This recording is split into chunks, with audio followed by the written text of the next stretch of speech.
Yang ucapkan dulu Ganesha, ke Ganesha, kemudian ke Gayatri Mantra, lanjut Gayatri Mantra, kemudian ke Ista Dewata, kemudian Guru, mantra Guru, baru kita berjapa. Atau langsung sesuai dengan tradisi kita di Bali, kita melakukan puja Trisandi terlebih dahulu, kemudian puja Kraman yang sembah, baru kita berjapa. Japa niki paling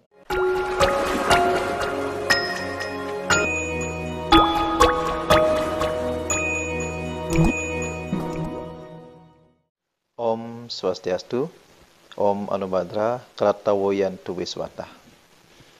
Salam Rahayu, Majang Ring Semeton, sahabat channel Setia Jero Pandit, Mewali Rahina Mangkin, Kecunduk Sarang Sekian Titiang, Ring Jero Pandit channel. Seperti biasa, saya doakan semoga semua teman-teman, sahabat, dan kita semua selalu dalam lindungan Yang Maha Kuasa. Nah, kali ini saya akan membahas pertanyaan-pertanyaan yang masuk ke kolom komentar, teman-teman semua. Saya ucapkan banyak terima kasih bagi yang sudah berkomentar. Itu sangat bermanfaat sekali buat saya. Suatu masukan, suatu pengetahuan yang baru buat saya. Nah, jadi di sini intinya kita belajar bersama. Saya pun di sini dalam artian tidak menggurui sahabat semua. Saya tahu yang menonton channel ini orang-orang yang luar biasa. Mungkin pemahaman pengetahuannya lebih tinggi dari saya. Nah, kita berbagi lewat YouTube, sosial media ini. Nah, saya akan menjawab beberapa pertanyaan dari teman-teman ya. Nanti semoga jawaban yang berikan kepada teman-teman semua, sahabat Bapak Ibu, bisa sesuai dengan hati nurani masing-masing. Semoga sesuai dengan apa yang diharapkan. Semoga nanti ini pertanyaannya tidak terlalu sulit-sulit ya. Nah, langsung saja niki pertanyaan yang pertama. Saking Dayu Herlis ya. Om Swastiastu, Jero, apakah untuk mengawali puasa putih ada hari tertentu? Misalkan sesuai dengan hari kelahiran atau harinya boleh mulai kapan saja. Nah, sesuai dengan di video-video yang tiang unggah sebelumnya. Jadi puasa mutih nike bisa kita lakukan di saat hari purnama, kemudian hari kelahiran, kemudian di saat hari-hari suci tertentu, atau juga pada hari Senin Kamis. Nah, nikah harinya. Nikah hari yang bagus untuk melakukan puasa mutih. Kalau kita tidak bisa mengambil pada waktu hari-hari suci, purnama saja boleh kita lakukan. Atau pada waktu hari lahir atau weton. Nanti bagus sekali. Nanti untuk Ibu Herlis ya. Artinya kita boleh lakukan puasa sesuai dengan hari kelahiran, purnama apa yang Tiang jelaskan tadi. Nah, niki pertanyaan dari Dewa Madiswardike. Ini pertanyaan selanjutnya ya. Terus saya mau tanya apa untungnya dan fungsinya kita belajar Kundalini. Saya tidak tahu, jadi saya mau tahu lebih dalam, menguntungkan ataukah merugikan kita bangkitkan Kundalini. Nah, ini pertanyaan bagus sekali. Tentunya sebelum kita mengawali belajar Kundalini atau kebatinan, ini yang perlu kita ketahui. Jadi biar tidak ikut-ikutan, biar kita paham apa sih kita gunanya untuk belajar. Intinya kebatinan. Jadi hubungannya ke energi. Kalau kita belajar kebatinan, membangkitkan energi prana, itu sebetulnya tujuannya adalah untuk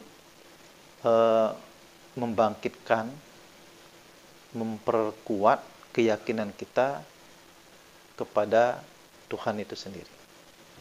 Karena ketika kita belajar membangkitkan energi kundalini, kita sudah ada magnet. Jadi wadah kita sudah terbuka. Ketika wadah kita sudah terbuka di dalam diri, kita akan merasakan vibrasi-vibrasi, getaran-getaran. Nah, ketika kita merasakan getaran inilah muncul sugesti di dalam diri, muncul rasa yang lebih penasaran lagi. Jadi inilah yang bisa kita yang bisa membangkitkan kita untuk menambah keyakinan kepada Tuhan, ke Tuhan itu sendiri atau hal-hal yang gaib. Nah, itu kalau menurut Tiang. Makanya Tiang sebelum belajar dan sesudah belajar, keyakinan terhadap Tuhan atau terhadap hal yang gaib itu beda. Karena kita sudah bisa merasakan energi. Nah, kita akan lanjut ke pertanyaan ketiga. Selanjutnya dari rest area. Nah, niki juga menyangkut masalah meditasi. Maksud kekosongan itu bagaimana? Apakah pikiran kita yang kosong? Jadi simpel sekali. Kalau kita di saat meditasi, tentunya ada kata-kata kosongkan pikiran. Artinya kita tidak memikirkan apa-apa. Baik masalah yang sedang kita hadapi atau beban-beban pikiran, di saat kita bermeditasi, sejenak kita lupakan tersebut, hal-hal itu. Lupakan. Jadi kalau memori kita masih dipenuhi dengan pikiran-pikiran atau beban-beban yang sedang kita alami, jadi tentunya saya yakin meditasi itu tidak akan bagus. Konsentrasi kita pasti tidak akan bagus. Nah, ini artinya tidak memikirkan apa-apa. Itu artinya yang apa yang disebut dengan pikiran kita kosong. Jangan memikirkan apa-apa. Nah, kita akan ke pertanyaan selanjutnya. Nah, ini menyangkut hal mistis ya. Kalau di tempat jualan ditaburi tanah kuburan, bagaimana cara menetralisir suksma? Niki pernah Tiang unggah ya, di video sebelumnya pernah Tiang unggah. Pakai cara yang simpel. Silakan beli garam krosok. Kalau di Jawa garam krosok, kalau di Bali di tempat saya namanya garam muku. Garam muku ini garam yang butirannya agak besar. Jadi niki khusus kalau kita gunakan untuk menetralisir tempat-tempat yang ada energi negatifnya sangat bagus. Nike nanti dipasupati, diberikan mantra, amalan, atau diberikan kekuatan. Nah, sebelum kita buka toko atau buka warung atau buka tempat usaha, kita taburi. Jadi masalah mantra silakan mungkin nanti saya cantumkan nanti di deskripsi ya, atau di bawah nanti. Masalah penetralisir tempat yang ditaburi tanah kuburan. Atau yang dekat dengan pantai, silakan cari air laut. Air laut itu sangat bagus untuk menetralisir. Nah, ini ke cara-cara simple ya. Kalau kita tidak mempelajari keilmuan tentang mistis, ke cara yang simple. Nah, kita lanjut ke pertanyaan berikutnya. Nah, ini terkait meditasi japa. Dari Pandi Mariade. Suksema jero untuk pencerahannya. Contoh, kita pilih Dewa Ganesha. Sedurung mulai berjapa. Apakah ada doa untuk memulainya, nanti langsung saja berjapa? Nah, niki sesuai dengan yang tiang lakukan, biasanya kalau kita sebelum berjapa, kalau tuntunannya, urutannya, tiang ucapkan dulu Ganesha, ke Ganesha, kemudian ke Gayatri Mantra, lanjut Gayatri Mantra, kemudian ke Ista Dewata, kemudian Guru, mantra Guru, baru kita berjapa. Atau langsung sesuai dengan tradisi kita di Bali, kita melakukan puja Trisandiya terlebih dahulu, kemudian puja Trisandiya, kemudian puja Kraman yang sembah, baru kita berjapa. Japa niki paling akhir. Paling akhir. Nah, niki kalau masalah mantra, silakan nanti pilih mantra sesuai dengan Ista Dewata yang sudah kita pilih. Pakai gunakan mantra tersebut. Nah, niki Pak Pandey. Nah, kita akan beralih ke pertanyaan berikutnya. Ini bukan pertanyaan, tetapi sebuah masukan bagi tiang. Bagi Arta. Sebetulnya ini sudah lama sekali baru tiang lihat. Sahabatku Jero Pandit terus transform yang sangat bagus, tapi saran saya sebaiknya salam pendahuluannya cukup dengan Om Swastiastu atau Namaste. Karena agar Jero Pandit harus tahu bahwa ada saudara kita yang agama lain tidak membolehkan umat lain menyampaikan salam sesuai ajaran agamanya. Ini kita yang paham, sangat paham sekali. Kemudian menyampaikan salam sesuai ajaran agamanya. Dan yang kedua, Jero Pandit harus dapat memilah antara Tuhan atau Brahman atau Narayana, Paramaatman, Param Brahman, Parama Siwa, dan manifestasi beliau sebagai Brahman, Wisnu, Siwa. Dan yang lain dari itu adalah dewa, makhluk suci yang bersinar. Terima kasih. Ini untuk Pak Bagiarti bagus sekali masukannya untuk tiang. Tiang matur suksema banget. Kalau tiang pribadi, niki tiang bicara secara pribadi. Tiang niki sangat menghargai kebinekaan. Sesuai dengan Pancasila, sila pertama niki, ketuhanan. Ya mungkin ada teman-teman yang juga pernah ada komentar bahwa cukup mengucapkan salam Om Swastiastu.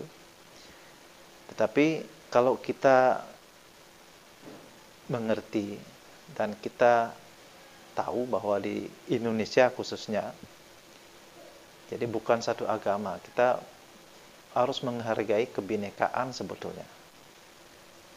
Makanya pejabat-pejabat pasti mengatakan semua agama, salam-salam tersebut diucapkan. Nah, ini tidak lain untuk menghormati ataupun menghargai keyakinan orang lain. Kalau saya yang pribadi, kalau tiang pribadi, apa yang tertuang di dalam Bhagavad Gita, ada kata yang mengucapkan, siapapun yang kita hormati, penghormatan itu akan sampai kepada Tuhan. Kalau kita merujuk ke dalam ajaran yang disebut dengan Tatwamasi atau Atman Brahman Aikyam. Jadi kalau kita menghormati seseorang, kita sebetulnya sedang menghormati Tuhan itu sendiri. Itu kalau pemahaman tiang sendiri, Kenten. Nah, niki kalau terus memilih antara Tuhan Brahman atau Narayana. Nah, niki kalau secara Vedanta, sebutan Tuhan yang tunggal itu adalah Brahman. Benar sekali, Brahman. Nah, kemudian eksistensi Brahman itu kan ada dua, Nirgunam dan Sagunam. Kalau sebetulnya kalau Nirgunam, Tuhan itu sudah tidak berwujud, tidak memiliki nama. Nah, secara logika, bagaimana kita bisa memuja Tuhan yang tidak berwujud, tidak memiliki nama? Ketika kita sembahyang, siapa yang kita panggil?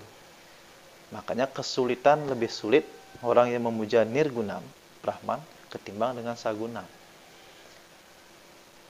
Nah, Sagunam Brahman berarti Tuhan yang sudah berwujud. Makanya di sana ada nama-nama Siwa. Ada Siwa, Parama Siwa. Ini kan Tripursa. Kalau Trimurti, Brahma, Wisnu, Siwa.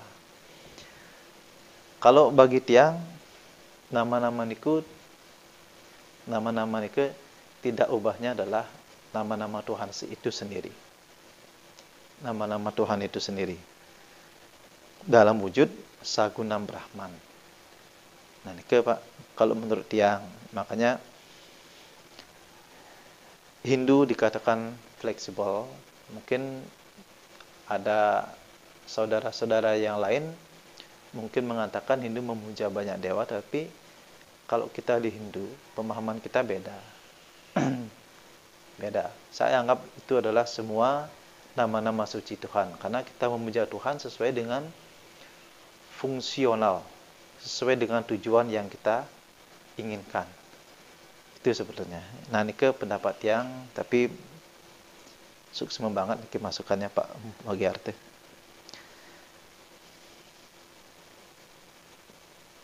Nah, niki pertanyaan dari Pak Ketut Aryana. Niki selanjutnya ya. Nah, niki terkait juga dengan japa. Om Swastiastu Jero Rahajeng Semeng. Jadi berjapa memakai genitri itu putaran pertama ke dalam 108 kali. Putaran kedua ke arah keluar 108 kali. Begitu terus nih, terus semua. Nah, niki betul saudara. Jadi putaran pertama yang tiang terapkan, maksudnya ke dalam dulu. Tarikannya ke dalam. Artinya kita mengintrospeksi ke dalam diri.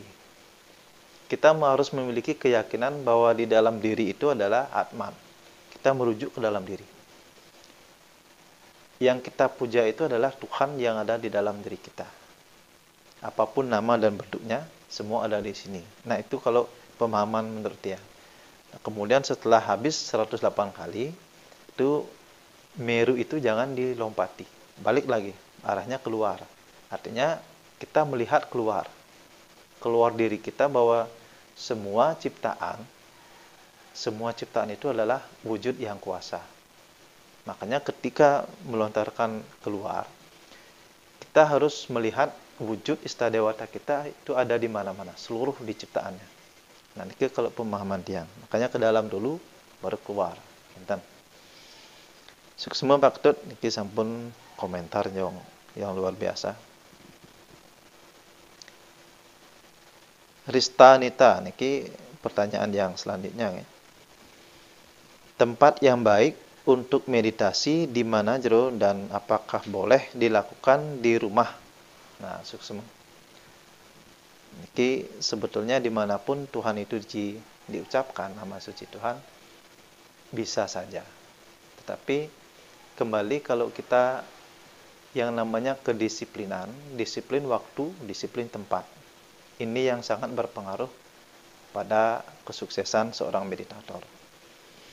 Artinya kalau kita punya merajaan, alangkah bagusnya kita harus meditasi di tempat suci.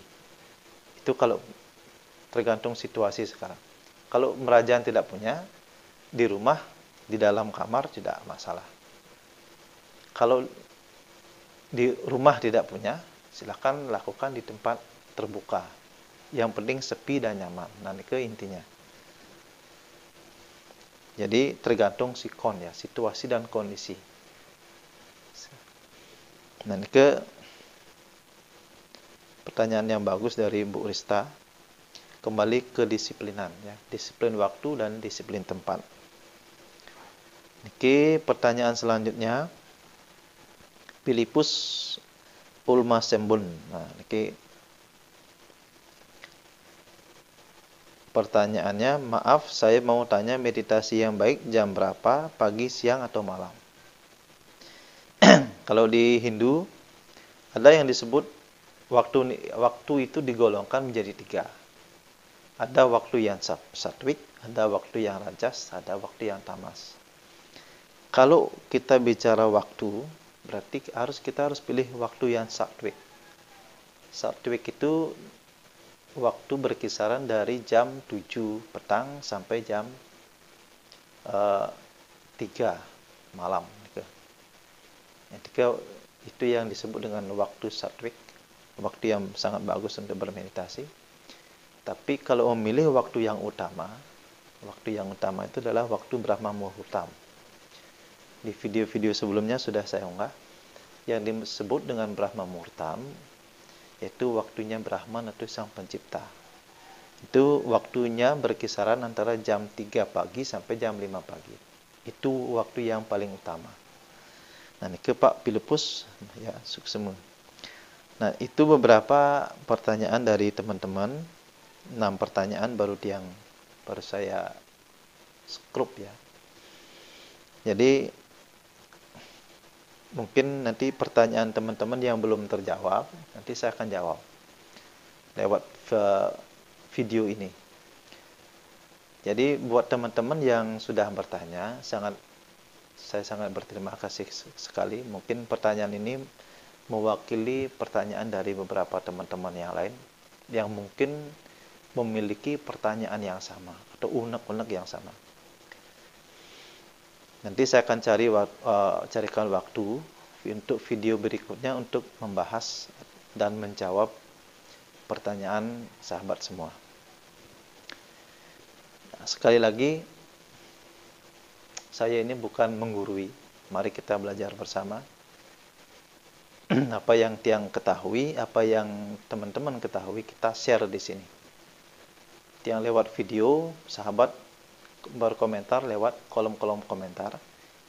Jadi buat saya itu sudah sangat membantu, memberikan pengetahuan yang baru buat saya.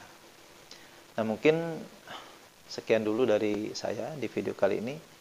Sekali lagi buat yang berkomentar positif, saya ucapkan banyak terima kasih. Buat teman-teman juga yang mungkin komennya kurang bagus, ya kurang gak sopan, jadi usahakan kalau kita menghargai seseorang, kita bisa lihat dari cara kita berkomentar. Kita bisa lihat bagaimana intelektual kerohaniannya seseorang tersebut, kita bisa lihat dari cara seseorang berkomentar. Nah, terima kasih sekali lagi. Semoga semua berbahagia. Saya doakan Om Sarvesam Swasti Bhavantu, Sarvesam Santi Bhavantu, Sarvesam Purnam Bhavantu. Om Santi Santi Santi Om.